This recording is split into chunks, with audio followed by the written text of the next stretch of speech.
Excited, man, for this debut album and want to get into that and all the touring you got going on. And let's start with the self-titled album, man. Great so far, the tunes that we've heard coming out on September the 20th. And man, all the touring that you've done this past couple of years must have really shown up in the studio compared to the EP and now making the album. Oh yeah, no, like us getting out there and showing what we've got, what we had, really really fucking helped us hone in our message and the exact feelings that we are trying to convey. It really fucking helped us with all that. I imagine the first time in the studio making the EP was probably like a blur, and then imagine like anything else, the more you do it, the easier it gets. I'm sure time kind of slowed down for making the album. Oh yeah. When it came to making the album, we were all staying at an Airbnb. We were very feral at the time because we were away from family and all, and like friends and you know girlfriends, wives, all that stuff for like 2 weeks. And it was just us five, like in the studio, um, giving our producer Chris like everything that we had. And I did what I could to, I would go in with the songs that I already had like lyrics on, and then I would go back to the Airbnb and just continue writing. So it was a lot of energy, of us, do like doing the shit in the doing the stuff in the studio, and then coming back and like being at the Airbnb after making a Walmart trip, Oh, and really? just yeah, just being back in the Airbnb. So a lot of our aggression was kind of just bouncing off of each other for the recording process. And Chris Collier produced? Yes, great man, love him very dearly. He's a And he really really helped us, like particularly me. He helped me with a lot of uh the fun bits of certain songs. Hmm. I would come to him with something, and he would give me a lot of criticisms, like, "Hey, let's try this," or "This isn't really working. What do you think about this?" And I would try it, and it would work out so much better that I wouldn't have even thought about it. But that's the great thing about producers. Yeah, that's what their job is. And I've heard that. I've heard that he works really well with singers and coming up with lyrics and ideas and stuff like that. Oh yeah, no, he helped me with a lot of lyric ideas, and a lot of parts where it's like if I had a chorus that wasn't written yet, but I had sort of an idea of what I was trying to go for, he would help me out with be like, how about this as a melody? And then he'd do the melody for me, and I would be like, all right, I've got it. And then I just would write out I literally, that's what I did for Serenity. I couldn't figure, I didn't know what to do with the part for Serenity, and he was just like, "Oh, how about this? Na na na na na na na na na na na na na." And I just went, Oh yeah. "Yeah, I got it," and then and just immediately went into my notes and wrote out, literally first try, wrote out that entire chorus, Oh wow. and felt really great, felt really good about it, like first take. And then we just kept like doing like harmonies and like undertones and stuff like that. And then we went to the hip hop bit, which that was very difficult.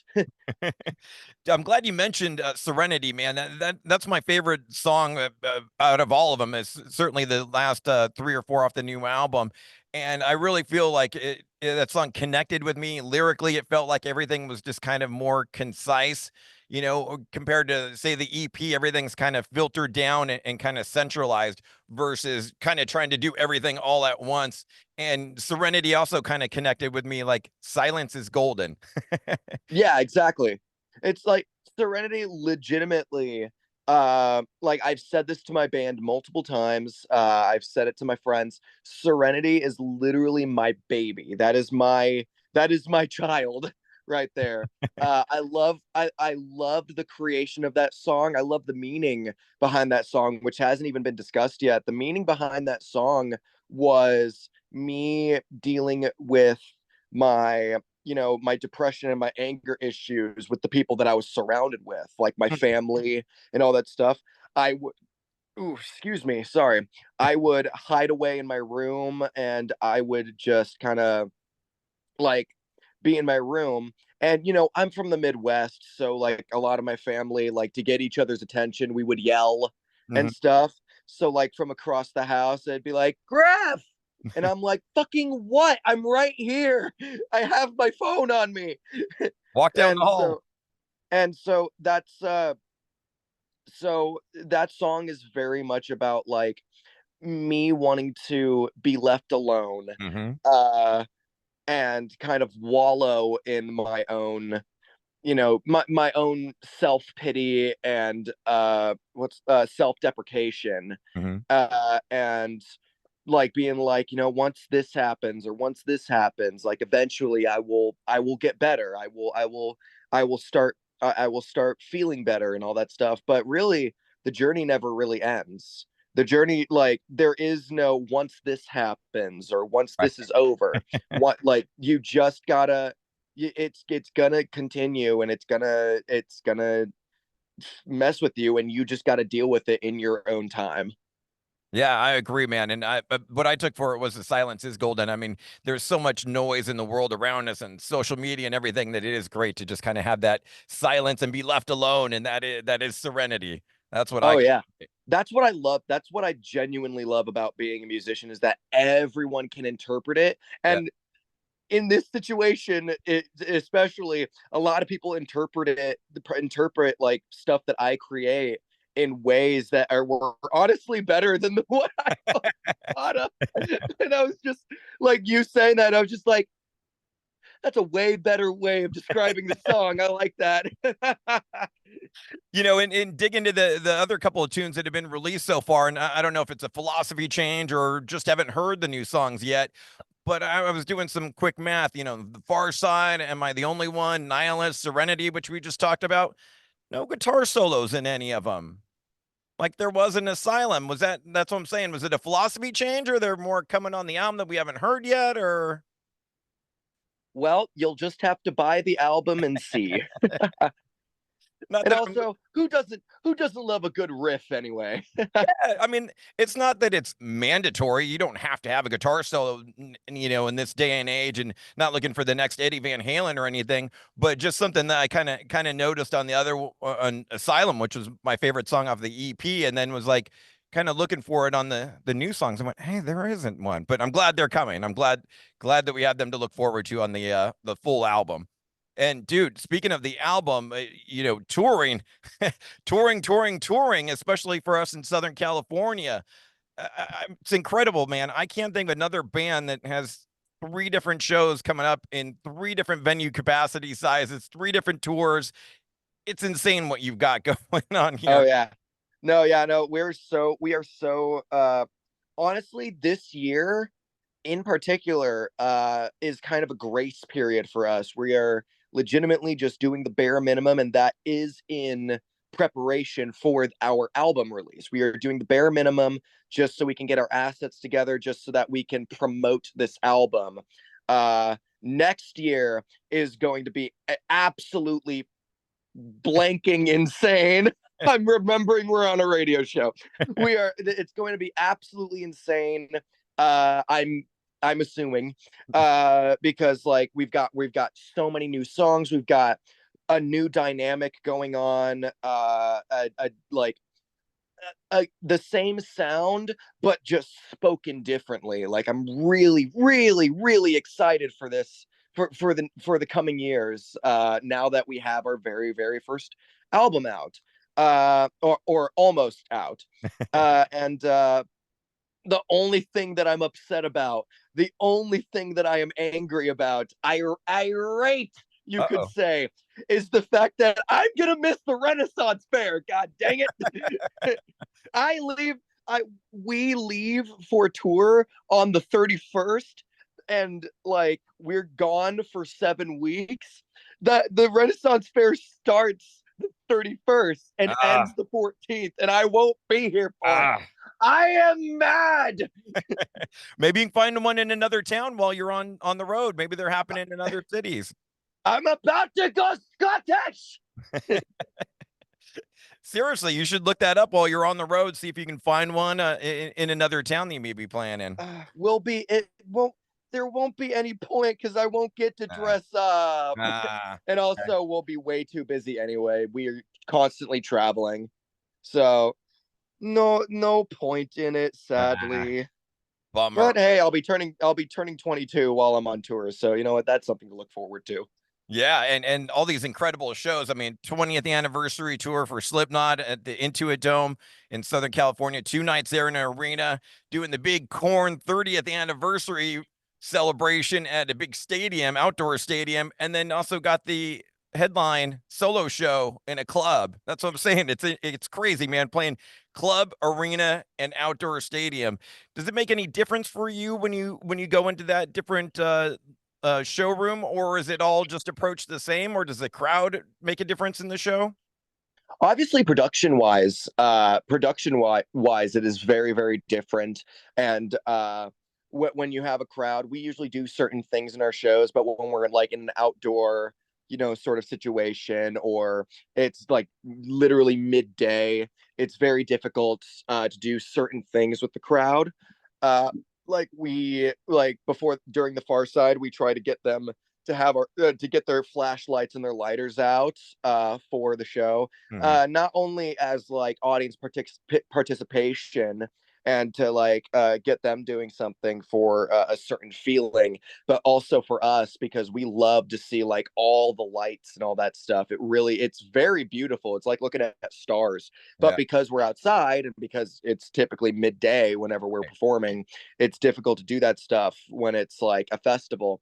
I I actually prefer club shows or like venue shows because it's a closed environment. It's a lot more intimate, especially when we're able to get the room filled. I prefer venue shows, but I love and like understand the importance of festival shows as well because it's a lot more outdoors. It's fresh air. It's the sun and music playing. So like yeah, no, I prefer one, but understand the other. But I have no care in the world which one we do. Like I'm not gonna complain because we're at a festival. The only thing I'm really gonna complain about is the heat. Right. And I'm curious, man, you must have seen a bazillion Slipknot concerts in your life by now. When you're out on the road with them, is it like, "Ugh, I've already seen that a million times," or do you take the time to still watch them play? There's a bit of both, bit of both. I used to do that a lot back when I was a kid. I used to after because I would get brought out on tour during like summer breaks whenever my dad was on tour, and it would be my dad's time with his child. So it would be my dad's time, and he'd bring me out on tour, and we'd be touring around, and I'd see the show like a handful of times, and it would eventually get to the point where like me being a kid, I was like, I've already seen this. I want to go be on my phone, or I want to go and do this. Now as an adult, I do take the time to like get everyone together, and then we all go and like watch it, and we have our own little inside jokes with like certain moments in during Slipknot.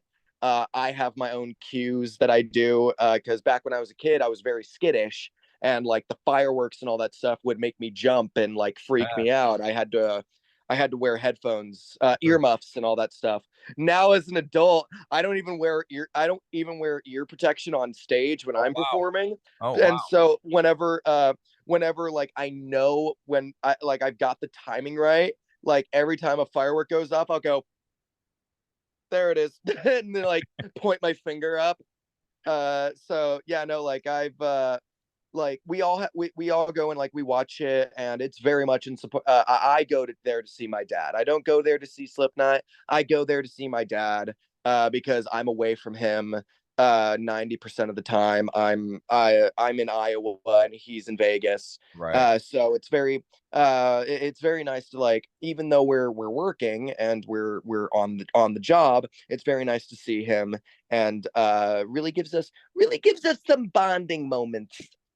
As I figure it would. Griffin, I appreciate all the time. Last thing I wanted to hit you with, man, we're an old school radio station. We do a feature called Mandatory Metallica every night at 10 p.m. I'm sure Pops raised you on the classics and gave you the Metallica tutorial. Uh, kinda. Now that you bring it up, like, okay, I'm gonna get judged for this. I'm gonna get completely judged for this Okay. and called a heathen and a heretic. My favorite Metallica album is Death Magnetics. Oh, And okay. and that's because that was my first introduction to Metallica, because when that came out, I was in elementary school, and or whenever it came out, I can't remember. I think like Uh 0708, something like that. what was it? I think it was like 0708. Was it that? 708? No, like 2007, 2008, around that time. Yeah. Yeah. 2007, 2008. Yeah, no. I was probably I was in elementary school like around the time when that came out, and my dad would listen to it while we were driving there, and I completely got like super fixated on like the drums, the guitars, the solos, and like eventually, like after, ADHD brain kicked in and I forgot about it for a little bit, like I picked it back up back when I was in middle school, and I was listening to I found out that my favorite Metallica song, in my opinion, is All Nightmare Long. I Oh, love that song and I love that music video. It's great. I love the closing track on that one, My Apocalypse, the last track. Oh yeah. Oh yeah. I only know like a handful of songs from the album. I'm the type to like nitpick and Ah, like skip a song and then go to the one that I know, so like I love all the I love the majority of the songs on there. But mainly just the songs that I remember listening to back in the car with my dad. So like Cyanide and Broken Beat and Scarred. Those songs yeah. are and the drums sound really nice on it. And I know like some people have an issue with like how it was recorded or like the weird buzzing noise that they hear. I don't hear that at all. I like it. I like how the snare sounds in that, because it's got a bit of a hollow sound that really kind of is pleasing to my ears. Yeah. But especially in like uh uh Judas Kiss, where Oh it's yeah. like bam bam and it, like, once you hear the snare, like you can really pick it up and be like, oh, I kind of see why he likes that. Like I love how kind of hollow, but you can tell it's a snare. Yeah. Have you gotten to see him live yet? I don't know. uh, not in my current years. I have not seen them live. Uh, but I probably like caught them or saw them back when I was a kid, but Sure. I was way too young to know. I was way too young to, pick up on any of that, or, like, hell, my dad told me back when him, and like my bandmates were in a car together, and he was like driving us somewhere. This was way back when we were kids. Mm. Uh, he told me that like, oh yeah, no, like way back when you were like a baby, when you were like a toddler, you were in the green room playing with your toys, and Rob Zombie walked in and like sat down right next to you and went, hey buddy, what you doing? And then he played with you for a little bit, and I went, why have you told me this? What? Like, How that's cool is that? awesome. What do you mean? Yeah. Oh man, it should have put out some video or something of that, or maybe This the was way pre back in cell the phone. day, man. Yeah. But Imagine yeah, if we like would have had it back like then. this, like even back in like the early 2000s, like even back then, like I still have a lot of Polaroids of me. So like, I mean, we didn't really have all the digital things that we have nowadays. We've just got the Polaroids. It was better than nothing though, right? Exactly. And vintage. Beautiful, man. Thank you so much for the time. Can't wait for the whole album to hear those guitar solos, and hopefully I'll get to catch you at one of these shows. No problem. Thank you so much for having me on your show. I really, really appreciate it. And I hope you guys are safe, happy, healthy, and in some air conditioning. My mom lives out in my mom and my aunt and my sister live out in California, Okay. so I know how hot it is. My mom actually lives over in Indio, and I got to go visit there for the first time. Oh And yeah, I the was like, desert. Jesus Christ, do you live here? We're about an hour west from India in the Inland Empire Uh, area, so it we still gets hot, but not that bad. Oh yeah, no, like we got to go up to the mountains, and when we got to the mountains, it got like cooler a Oh bit. yeah, significant. Like the tram ride that you get to go up. Palm And Springs and all that. yeah. And that was really awesome. And then my mom, my little brother, my sister, and her boyfriend. We went to Universal and Disneyland, Oh, sick. and like had a lot of fun. And I may or may not have cried at Disneyland because of the Wait, finale, because of the fireworks show at the very end, because they did the heartstring pull thing where uh like they that first off, they because they have like the video things that they play on like the stores sure. in like the middle bit area, and they were playing like all the shit with like the old stuff, like the old Pixar stuff, and then the new stuff that came out that I never watched. And then like they played the fucking trauma scene from Toy Story 3 where like they're going into the fire pit. They played that on the walls, And and I that's what did went it. and I was no, I was like, what the fuck are they trying to do here? Like, are they actively trying to traumatize us? And then like it all cut for like a dramatic effect thing, and then all everyone heard was bum bum bum bum from Up, and I immediately was like, well, I'm done, and just started fucking crying. And then they started playing that from Up, and then led into uh wouldn't have nothing if I didn't have you from Monsters Inc. And I went, I'm so done. And I was like bawling my eyes out. Just real quick, what was your favorite ride at Disneyland? Oh, uh, I'm more of a Universal guy, but Ah, honestly, my favorite ride at Disneyland might have to just be Haunted Mansion, yeah. because of two reasons. One, it's just completely classic. That and Pirates of the Caribbean, they're complete classics. The animatronics and the visuals are very, very like state of the art, especially with the updates that were made. Oh yeah. Uh, and specifically with Haunted Mansion, like because Christmas time is coming up, like they do the Nightmare Before Christmas invasion Yeah. fucking shit, Yeah. which we didn't know was happening at the time. And so when we got in, I was just like, oh my God, they're doing it again.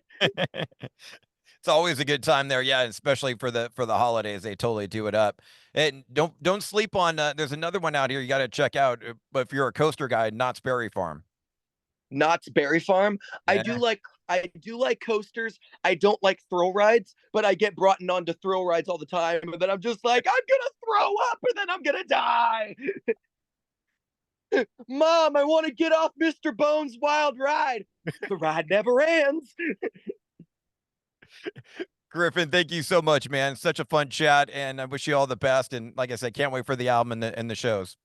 No, of course. Thank you so much for having me on your show. Really appreciate it. Again, hope you have a lovely rest of your day. Hope you and everybody is safe. And yeah, I need to go make myself some food. I haven't eaten today yet.